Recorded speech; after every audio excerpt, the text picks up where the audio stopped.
c'est surtout c'est le hasard d'une rencontre heureuse, dirais-je. Donc à l'époque, j'ai fait un remplacement, j'avais 17 ans à l'époque, et j'ai fait un remplacement pour un camarade de Corse qui ne pouvait pas faire la saison à la Bolle, puisqu'il travaillait dans le groupe Barrière en thalassothérapie. Et il montait, parallèlement, il montait un hôtel avec son oncle à Bastia.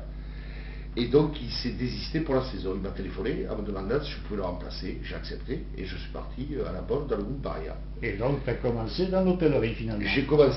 Finalement, j'ai commencé à l'hôtellerie, puis après dans le parcours, j'avais refait après.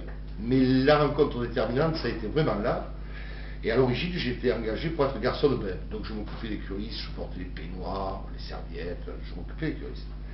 Et la première personne que j'ai vue en arrivant, c'est un petit bonhomme, je ne peux pas dire autrement, tout petit comme ça, 1m65, les cheveux très noirs, asiatiques, coréens. Et quand il m'a serré la main, il m'a pris les mains et il m'a dit, vous avez un don, acceptez-vous d'être mon disciple et apprendre à masser avec moi. Ça m'a beaucoup surpris. Je savais, ma grand-mère m'avait déjà expliqué que j'avais un don que je tenais de mon arrière-grand-père, qui donc était maréchal Ferrand et rebouteux par l'occasion. Donc lui, c'est une sorte de géant de 2,15 m, 135 kg, il était absolument terrible. Et il avait qu'un défaut, c'est qu'il était très gentil. Il disait jamais non, il soignait à tour de bras, donc c'était un vrai guérisseur, un vrai rebouteux. Et donc, ça a sauté 2 générations. Mon grand-père et mon père ont bien attrapé de cet arrière-grand-père, et c'est tombé sur moi.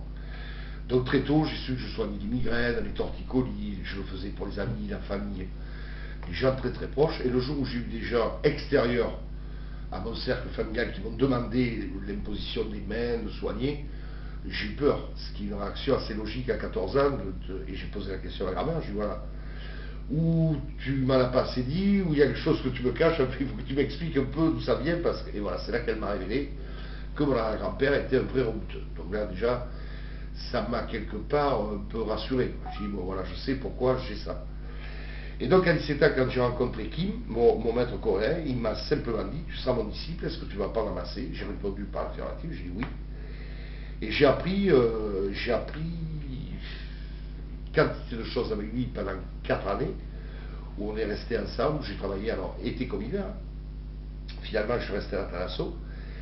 Et la première année, donc j'ai appris tout ce qui était théorique, circuit, gaines, nerfs, muscles, parcours du corps, le yin, le yang, en fait tout ce que la philosophie coréenne regroupe, les points d'acupression, enfin tout ce dont on se sert pour apporter du bien-être aux gens. Et la deuxième année, j'ai commencé à masser avec lui, et ça a été très intéressant parce que j'ai eu vraiment 4 ans où je me suis éclaté à faire ça. Et le jour où on s'est séparés, quand on s'est quitté, il m'a dit, n'oublie jamais ce que je t'ai appris, un jour ou l'autre, ça te servira. Mais à 21 ans, moi je n'avais pas la maturité nécessaire pour utiliser ce que j'avais appris. J'étais bien content de l'avoir appris, ça c'est clair. Mais je ne pensais pas que j'en ferais un jour, que je reviendrais un jour à mon métier premier, on va dire.